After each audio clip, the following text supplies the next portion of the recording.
قدر اولاد دی ماں پیو جانے۔ بسم اللہ الرحمن الرحیم۔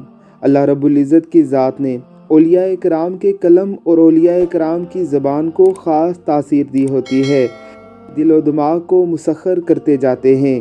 آپ میں سے بے شمار لوگوں نے میاں محمد بخش رحمہ اللہ کی سیف الملوک ضرور سنی ہوگی۔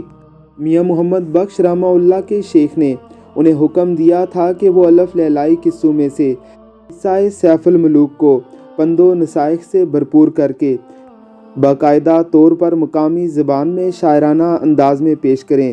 میاں محمد بخش نے اپنے شیخ کے حکم سے جب یہ کتاب لکھنا شروع کی تو اللہ رب العزت نے ان کے قلم اور ان کی زبان کو وہ تاثیر دی کہ قیامت تک یہ کتاب لوگوں کی ہدایت کا سبب بنتی رہے گی۔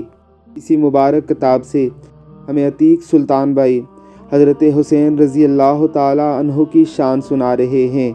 اللہ رب العزت کی ذات ان کے علم و عمر میں برکت عطا فرمائے اور ہمیں اہل بیت عظام اور صحابہ کرام رضوان اللہ علیہم اجمعین کی اتباع نصیب فرمائے، آمین ثم آمین۔ قدر اولاد دی ماں پیو جانے، کی جانے لوگ بیگانا۔ قدر حسین دی فاطمہ جانے یا جانے حسین دا نانا۔